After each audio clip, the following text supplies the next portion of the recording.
Olá! Na aula de hoje vamos falar sobre as operações enxutas. Operações enxutas concentram-se em estratégias de operações, processos, tecnologia, qualidade, capacidade, arranjo físico, cadeias de suprimento, estoque, planejamento de recursos, agrupando tudo isso para criar processos eficientes. As operações enxutas também são conhecidas por estoque zero, fabricação em sincronia, produção sem estoque, material conforme necessário, fabricação de fluxo contínuo e just-in-time. Então, nós vamos tratar aqui as operações enxutas como just-in-time, que é um dos nomes mais conhecidos para ela. O objetivo do just-in-time seria concentrar-se em reduzir ineficiências e tempo improdutivo nos processos, a fim de aperfeiçoar continuamente o processo e a qualidade dos produtos fabricados ou serviços prestados. A filosofia das operações just-in-time está na eliminação de desperdícios de superprodução, tempo de espera, transporte, processo, estoque, movimentação, produtos defeituosos e tudo isso com o envolvimento de todos na organização. Nas operações de just-in-time, o aprimoramento contínuo se dá com a melhoria dos métodos de trabalho, o treinamento dos funcionários em qualidade e também com a qualidade dos fornecedores.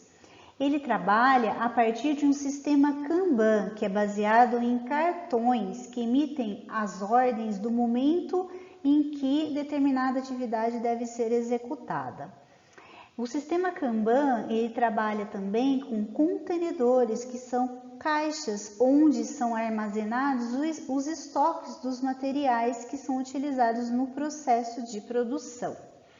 Então, a demanda média durante o tempo de espera, mais o estoque de segurança dividido pelo número de unidades de caixa, seria K, que é a quantidade em estoque de cada componente que deve ser armazenada.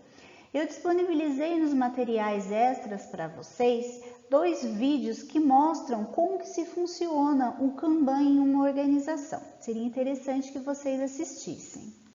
Entre as vantagens do sistema Kanban, temos a sistematização da redução do estoque. Nós teremos somente o estoque estritamente necessário para não se parar a produção. A eficaz determinação da raiz dos problemas produtivos, como os estágios, a programação ela é puxada, então o estágio seguinte ele só vai requisitar do estágio anterior na medida que ele tiver a necessidade para isso. Então, se tiver algum problema lá de produção, ele vai conseguir identificar qual é e resolver. A melhoria da produtividade e qualidade das operações. A descentralização do controle da produção, porque cada etapa reconhece os problemas que acontecem nas mesmas. O controle eficiente dos estágios produtivos, a simplificação dos mecanismos de administração. As regras para o funcionamento do Kanban são: produzir somente mediante a autorização de um cartão de ordem de produção, transportar somente mediante a autorização de um cartão de requisição e a padronização dos contenedores. Não enviar produtos com defeitos para os processos seguintes. As condições para o correto funcionamento do sistema Kanban são a baixa variedade de itens, operações padronizadas, tempos de processamento estáveis e demanda estável, além dos equipamentos com baixos tempos de setup. As características da metodologia just-in-time seria método de puxar o fluxo de materiais. Por exemplo, imagine o McDonald's. A pessoa ela faz o pedido, esse pedido vai chegar até as pessoas que vão produzir esse lanche. Então, tem aquela pessoa que vai cortar o pão, aquela pessoa que vai fritar os hambúrgueres, aquela que vai fritar as batatas. Então, eu só vou cortar o pão mediante o pedido que eu tenho. Eu só vou fritar os hambúrgueres mediante o pão que eu tenho, a quantidade de pão que eu tenho cortado, e assim por diante. Então, é um método de puxar o fluxo de materiais. A qualidade é alta e consistente, elimina retrabalhos e retalhos, então tem-se um fluxo uniforme de materiais, então as pessoas elas são especializadas para fazer aquilo. Os lotes de pequeno tamanho também são características de just in time, como a filosofia é produzir com uma pequena quantidade de estoque, então quantidades pequenas de lote ajudam nisso. Que reduz o estoque cíclico, diminui tempos de espera, reduz estoque de material em processo, reduz os defeitos que ocorrem na produção. Produção de diversos modelos são possíveis e a desvantagem disso tudo seria o maior tempo de preparação de máquina. Se os lotes são menores, eu vou precisar preparar mais vezes o maquinário. E isso é uma das desvantagens do sistema just in time. Além disso, as cargas são uniformes das estações de trabalho. Então, ela é obtida montando o mesmo tipo e número de unidades a cada dia. Os componentes são padronizados e os métodos de trabalho também. Há relações próximas com os fornecedores. Embarques de mercadoria eles devem ser frequentes se eu produzo em menor quantidade. E para isso deve ter um prazo de entrega reduzido e chegar pontualmente e com a qualidade elevada. Em virtude disso, é necessário reduzir o número de fornecedores, optar pela utilização de fornecedores locais e também melhorar as relações que se tem com esses fornecedores. A força de trabalho ela é flexível, então trabalhadores podem ser treinados para executar mais de uma tarefa. A produção é automatizada, existe uma manutenção preventiva, o fluxo em linha, ou seja, podem reduzir a frequência de preparações em máquina quando a gente produz produtos que são bem semelhantes. Além disso, a gente faz o arranjo físico por produto. Então, eu vou trabalhar naquele produto, evita-se o desperdício de circulação dentro da organização, perde-se tempo para isso. Então, com o arranjo por produto, isso é otimizado. O operador opera diversas máquinas, sendo que cada uma realiza o processo um passo por vez. Há um volume suficiente de produtos para a produção. O volume insuficiente é tratado, é corrigido com famílias de componentes com atributos comuns.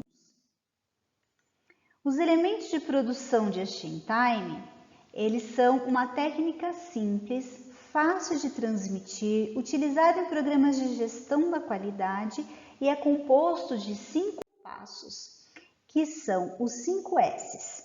Então, o primeiro S no Japão significa seiri, que é o senso de utilização, que tem o significado de separar o necessário do desnecessário. Então, eu vou deixar somente o que é necessário próximo daquela estação de trabalho em que eu vou utilizar.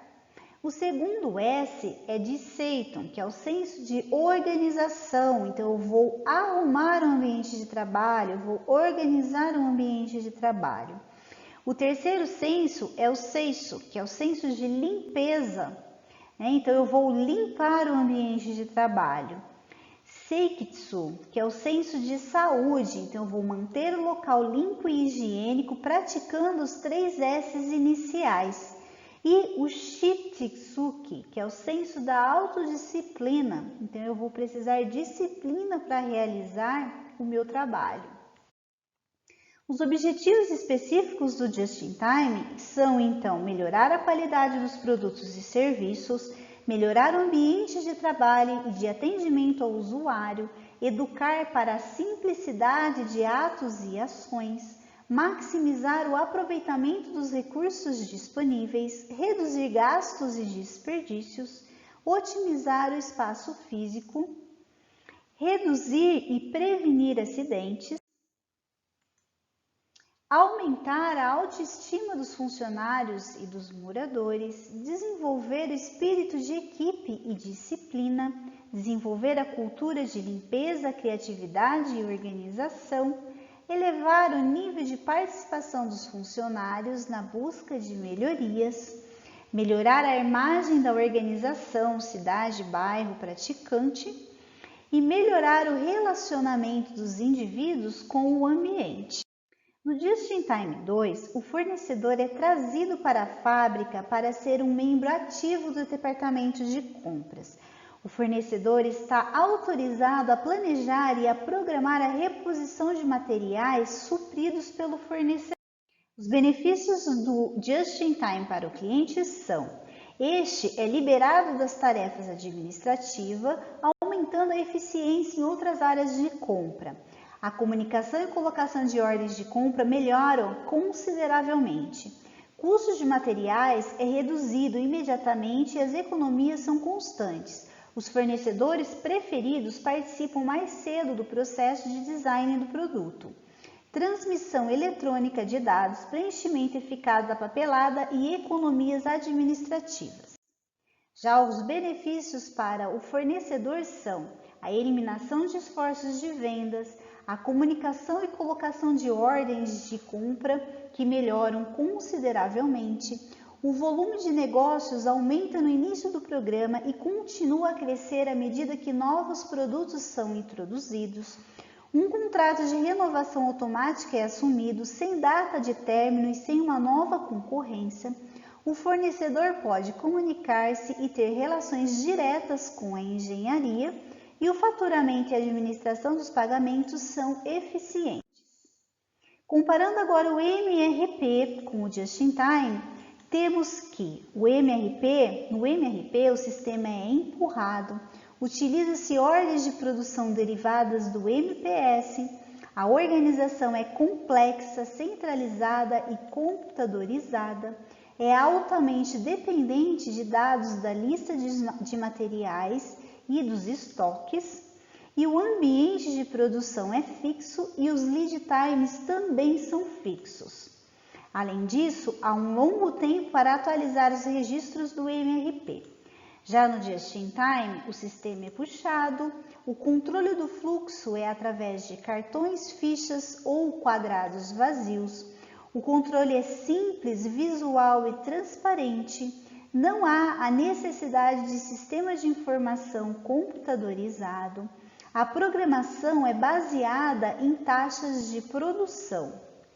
E a flexibilidade de recursos e lead time são reduzidos.